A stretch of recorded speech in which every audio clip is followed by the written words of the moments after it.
కొత్త సంక్షేమ పథకాలను ప్రజలకు అందించకపోగా గత ప్రభుత్వం ఇచ్చిన సంక్షేమ పథకాలను పెంచి ప్రజలకు ఇవ్వడంలో పూర్తిగా విఫలమైన కాంగ్రెస్ ప్రభుత్వము గత ప్రభుత్వం అందించిన సంక్షేమ పథకాలను నిలుపుదల చేసే ప్రయత్నం, రద్దు చేసే ప్రయత్నం చేస్తున్నది.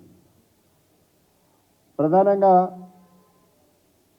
ఇల్లు లేని నిరుపేదలందరికీ పక్కా ఇళ్ల నిర్మాణం చేయాలనే ఉద్దేశంతో ప్రవేశపెట్టిన గృహలక్ష్మి పథకాన్ని నిలిపివేస్తూ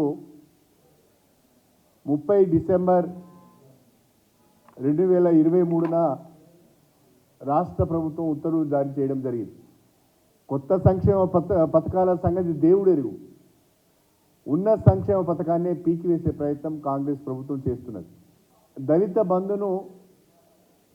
దళిత బంధుకు సంబంధించి లబ్ధిదారుల ఎంపిక పూర్తి అయింది. దానికి సంబంధించిన వెరిఫికేషన్ కూడా పూర్తి అయింది.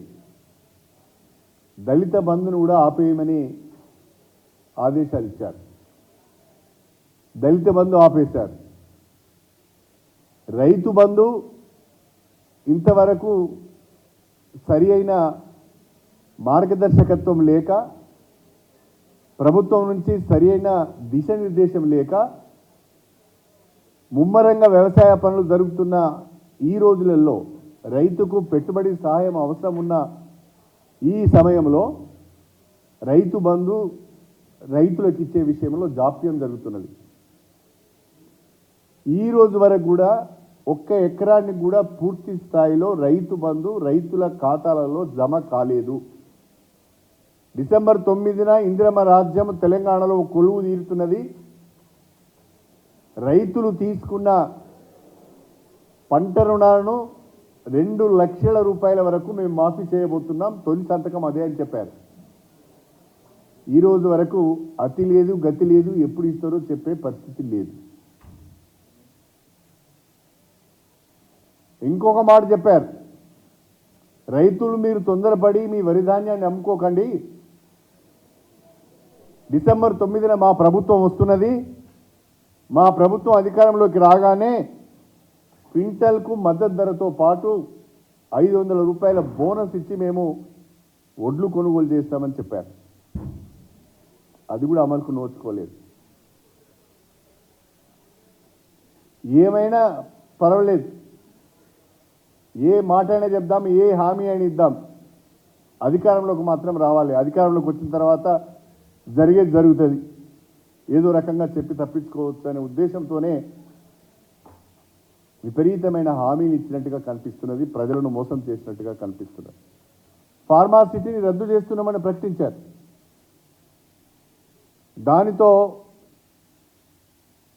భూముల ధరలు, ఆ ఫార్మాసిటీ చుట్టూ ఉన్న భూముల ధరలన్నీ గణనీయంగా పడిపోయినాయి. మళ్ళీ ఏ రకమైన ఒత్తిడి వచ్చిందో తెలియదు కానీ ఫార్మాసిటీని రద్దు చేయడం లేదని చెప్పారు. మెట్రో రైల్ అలైన్మెంట్ మార్చుతున్నామని చెప్పారు. అసలు మొత్తమే ఆ అలైన్మెంట్ని రద్దు చేస్తామని చెప్పారు. మళ్ళీ ఏం జరిగిందో తెలియదు కానీ అదే అలైన్మెంట్తోని మెట్రో రైలు వస్తుందని చెప్తున్నారు. ప్రగతి భవన్ను హాస్పిటల్గా మారుస్తా అన్నారు. లేకుంటే doctor BR Ambedkar skill development సెంటర్గా మారుస్తామన్నారు. కానీ ప్రగతి భవన్ను ఇవాళ మంత్రులు నివాసంగా మారింది. ముఖ్యమంత్రి గారు నాగ్పూర్కు వెళ్ళి కాంగ్రెస్ పార్టీ ఆవిర్భావ సభలో ఒక మాట మాట్లాడారు. ఈ దేశానికి అదానీ, ప్రధాని అని ఇద్దరు 2 చీడపురుగులు జరిగినాయి. అదానీ పీడ వదిలిపోయింది, ఇక ప్రధాని పీడ వదిలించుకోవాలని ఒక మాట మాట్లాడింది. కానీ హైదరాబాద్కు వచ్చిన తర్వాత అదే అదానికి ముఖ్యమంత్రి గారు రెడ్ కార్పెట్ వచ్చాడు. అంటే ముఖ్యమంత్రి గారు మాట్లాడే ఒక విషయం పైన మాట్లాడుతున్నప్పుడు దానికి సంబంధించి సరైన బ్రీఫింగ్ తీసుకొని మాట్లాడాలి. వారు ప్రకటించిన 420 హామీలకు సంబంధించిన విషయంలో ఈ రోజు వరకు కూడా ప్రజలకు స్పష్టత ఇవ్వడం లేదు.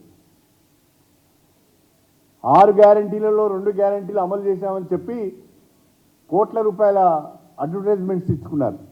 నేను అడుగుతున్న రాష్ట్ర ప్రభుత్వాన్ని, ఏ 2 హామీలు అమలు చేశారు, ఏ 2 గ్యారెంటీలు అమలు చేశారో చెప్పండి. కాంగ్రెస్ పార్టీ యొక్క మేనిఫెస్టోను చూసి, కాంగ్రెస్ పార్టీ సోషల్ మీడియాలో చేసిన ప్రచారాన్ని నమ్మి మెరుగైన సంక్షేమ పథకాలు, మెరుగైన అభివృద్ధి జరుగుతుందేమని ఆశపడి ప్రజలు ఓటేసి గెలిపిస్తే ఇప్పుడు ఆ ప్రజలకే మొండి చేయి ఈ ప్రభుత్వం చూపిస్తున్నది. ఏ ఒక్క అభివృద్ధి కార్యక్రమం పైన కానీ, ఏ ఒక్క సంక్షేమ పథకం పైన కానీ ఈ రోజు వరకు కూడా స్పష్టత ఇవ్వడం లేదు. కాంగ్రెస్ పార్టీ మొదటి నుంచి కూడా ఎన్నుకున్న ప్రజలను మోసం చేయడమే దాని నైజం. కాంగ్రెస్ పార్టీ ఎన్నికలకు ముందు ఒక మాట, ఎన్నికల తర్వాత మరొక మాట మాట్లాడడం దాని నైజం, దాని విధానం. అదే ఈరోజు తెలంగాణలో జరుగుతున్నది. ప్రజలు గమనించాలని చెప్పి మేము